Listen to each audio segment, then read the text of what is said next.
वंदे आदरणीय मंचासीन हमारे स्वामी जी महाराज, प्रदेश उपाध्यक्ष जी, प्रदेश अध्यक्ष जी लल्लू सिंह बिहार जी, राष्ट्रीय अध्यक्ष जी हमारे विकास कुमार गौड़ जी एवं प्रदेश उपाध्यक्ष मध्य प्रदेश राजीव तिवारी जी एवं नरवेंद्र सिंह जिलाध्यक्ष फतेहपुर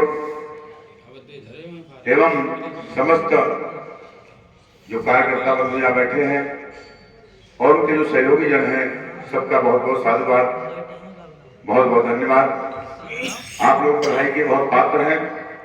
आप लोगों ने बहुत सुंदर कार्यक्रम यहाँ रखा है, बड़ी सुंदर व्यवस्था की है, इसलिए व्यवस्था देख करके हम लोगों का मन जो है बहुत गदगद हो गया है और उत्तम जी का बहुत बहुत धन्यवाद।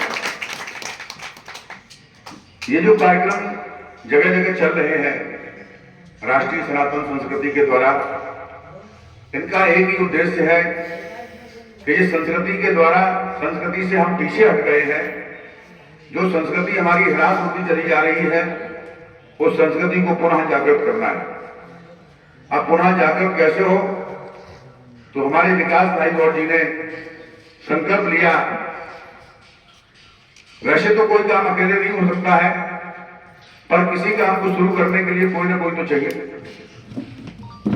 महात्मा गांधी ने सत्याग्रह आंदोलन किया तो अकेले लाठी लेके चल पड़े और धीरे धीरे उनके पीछे पूरे देश की जनता हो गई। ऐसे ही हमारे विकास जी ने अकेले ही बीड़ा उठाया, लेकिन जब उनके कार्य को देखा गया, लोग इनसे जुड़े और आज धीरे धीरे मुहिम जो है पूरे भारतवर्ष में फैल रही है।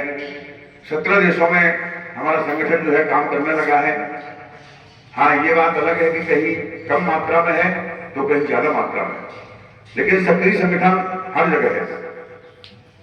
जब भी हमारे देश में जिहादियों का बोलबाला हुआ है, जब भी विधर्मियों का बोलबाला हुआ है, तो कोई न कोई विकास कुमार गौड़ पैदा हुआ और उनको गुजरने का काम किया।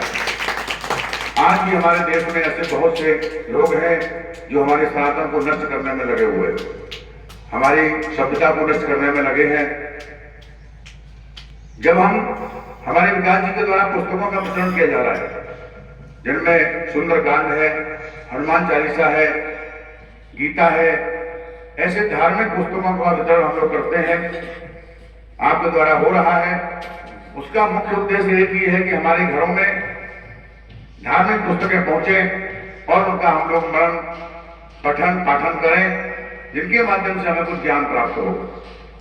जब आप शास्त्रों को उठा करके देखेंगे तो कहीं ना कहीं हमारे देश में ऋषियों का योगदान रहा है, और जो ऋषि वृत्ति के लोग होते हैं वही आगे बढ़ करके आते हैं। मानस में कथा आती है, इस समय विधर्मियों का आतंक बहुत बढ़ा, विश्वामित्र जी को चिंता हो गई, गाज तनय मन चिंता व्यापी, हरिबिन मरे निश्चर पापी।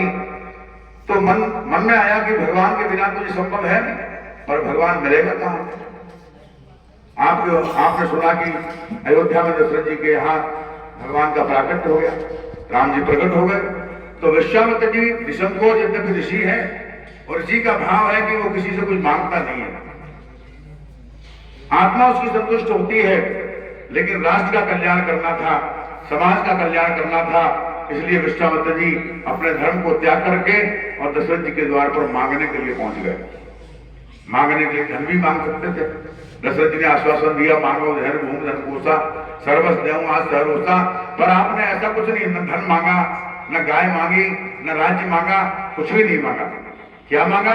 उन्होंने मांगा कि अनुज समेत देव रघुनाथा, केवल आप 2 बालक, आपके 4 बालक है ना, 2 को राजकाज में लगाइए, 2 को अपने राज्य की देख रेख में लगाइए, 2 को अपने राज्य का भाग सौंपिए, पर 2 बालक जो आपके हैं वो आप हमें दे दीजिए। तो विकास जी भी हमारे यही काम कर रहे हैं। हर शहर में, हर नगर में जाकर के उत्तम गुप्ता जैसे बच्चों को आप अपने साथ लगाते हैं, मांगते हैं उन्हें, और मांगने के बाद इस मुहिम को आगे बढ़ाते हैं। और हमारा भी लोगों का यही प्रयास है कि सनातन संस्कृति हमारी आगे बढ़ती रहे, और जो हमारी सनातन के नियम कानून है वो हर घर में लागू होते रहे। जिससे कि हमारी आने वाली पीढ़ी उस मानता को मानता रहे, धर्म को माने, धर्म को जाने। और सनातन धर्म जो है वो ऐसा धर्म है कि इसका कोई प्रवर्तक नहीं है। आप अगर देखेंगे क्रिश्चियन धर्म के प्रवर्तक हैं, इस्लाम धर्म के प्रवर्तक हैं, सिख धर्म के प्रवर्तक हैं, ऐसा कोई धर्म नहीं मिलेगा जिसको कोई चलाने वाला न हो। कितने लोग यहाँ बैठे, कोई बता सकता है कि सनातन धर्म को चलाया किसने? है ही नहीं कोई चलाने वाला। ये धर्म आदिकाल से चलाया है और आदिकाल तक रहेगा। इसका नाम है सत्य सनातन। इसीलिए हमारे राष्ट्रीय अध्यक्ष जी ने इसका नाम रखा राष्ट्रीय सनातन संस्कृति, क्योंकि ये सनातन धर्म पूरे राष्ट्र में फैलाना है, पूरे देश में फैलाना है और पूरे देश में घर घर पहुंचाना है। यही मिशन है। इसी के साथ हम अपनी वाणी को विराम देते हैं और उत्तम जी अब आदेश करें।